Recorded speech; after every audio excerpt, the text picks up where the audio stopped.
Hello everyone, it's Seth, probably better known as Saffron Olive, and I'm here today to wrap up for you our first MTG Goldfish Challenge, the Seven Dwarves Challenge. So you probably remember this from a few weeks ago. We took the challenge, we got 103 Seven Dwarves, which at the time I thought was impressive, but then we bounced it out to all of you to see if you could do even better, and I gotta say, many of you did, using some really cool tricks to get way more Seven Dwarves than we did. So our plan for today is twofold. First off, I want to let you know that we'll have a new challenge for you next week. Also, a reminder that our sponsor today is Card Kingdom, so thank you to them for supporting the video. But the main goal for today is to let you see my favorite solutions, my top 3 solutions from all of you for the Seven Dwarves Challenge. And y'all did an amazing job. So thank you to everyone who submitted, whether you are featured in our wrap-up video or not. Y'all did amazing. I was very impressed with some of the cool deck building techniques you use and just the number of Seven Dwarves some of you managed to get on the battlefield. I was also amazed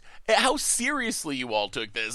Some might say even too seriously. It all started out with this tweet, this humble challenge to make as many Seven Dwarves as possible on Magic Arena. What it amounted to was 72 hours and several wild cards gone. But what was made was glorious.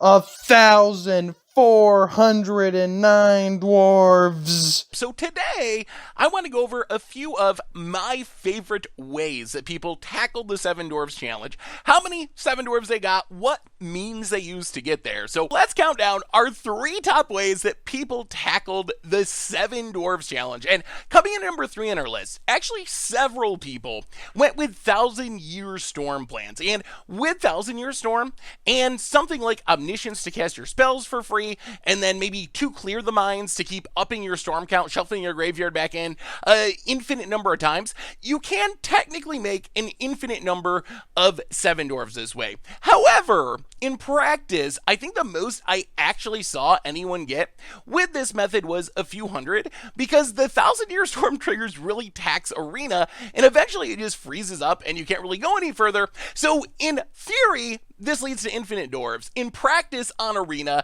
you can get a few hundred on the battlefield. So several people had different takes on that, but they mostly involve 1,000-Year Storm, some sort of token copier, repudiate, replicate, quasi-duplicate, and then some way to generate infinite storm count. So you can just keep looping and looping and looping, and then finally ending with your copying spell to make as many dwarves as possible. Coming in at number 2 on our Seven Dwarfs Challenge countdown, we have Reese the Redeem. This was a card that I completely spaced on. Honestly, I didn't even remember that it was legal in Historic. It was one of the Historic anthologies or Commander Brawl add-on cards. So it's legal in Historic in a weird way, but some of you remembered Race the Redeemed and used it to double up your Seven Dwarves, which led to some spectacular finishes, with I think the best being Matt Sattler at Matt639AQW, who managed to deal 638,000 damage with what appears to be well over 1,000 Seven Dwarfs. Kind of hard to see the exact number,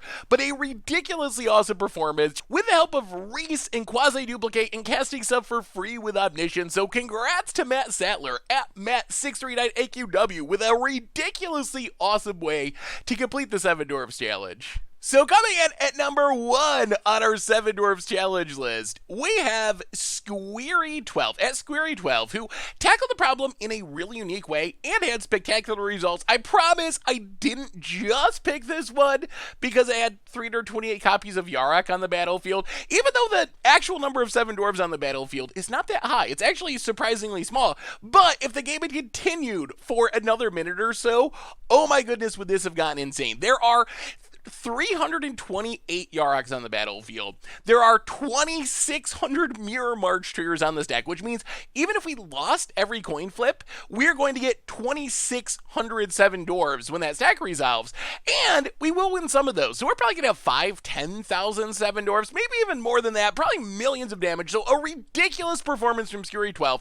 The other part I really like about this is the way that Squeery12 actually tackled the problem. So Squeery12's list is really unique in that all of the main combo pieces are in the sideboard. The idea of the deck is to have all your 7 Dwarves, the Yarok, the Mirror Marchers, and Mirror Maids in the sideboard, tutor them out with Mastermind's Acquisition, and then the deck has a loop where you can technically make infinite Dwarves. What you want to get set up is Omniscience, so you can cast your stuff for free, with Scholar of Ages, Blood for Bones, and Disperse. This allows you to keep using Blood for Bones to reanimate Scholar of Ages to get back Blood for Bones and another spell from your graveyard. That spell is going to be Disperse, so this gives you essentially infinite Disperses, which means you can keep picking up your 7 Dwarves. You can keep picking up Spark Doubles, which you can then recast to trigger Mirror March more times and go truly infinite with the deck. So because of the cool sideboard shenanigans, and I mean, I'm a sucker for Yaroks in Panharmonicons. 328 Yaroks is insane, even though Arena froze up before we could make 5,000, 10,000, 50,000, who knows the number of dwarves that would have happened.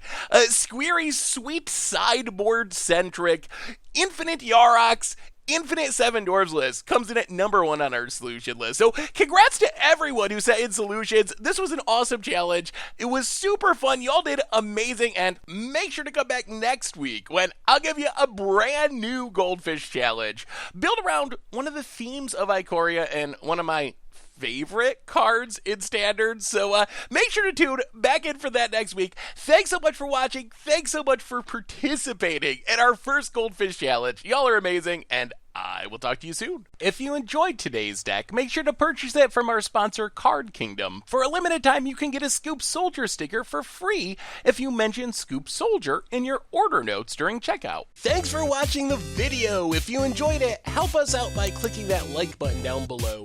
And to keep up on all the latest and greatest, click that subscribe button. And don't forget to hit that bell icon to get alerts whenever we have new videos. And if you want to, check out some of our other sweet videos here and here.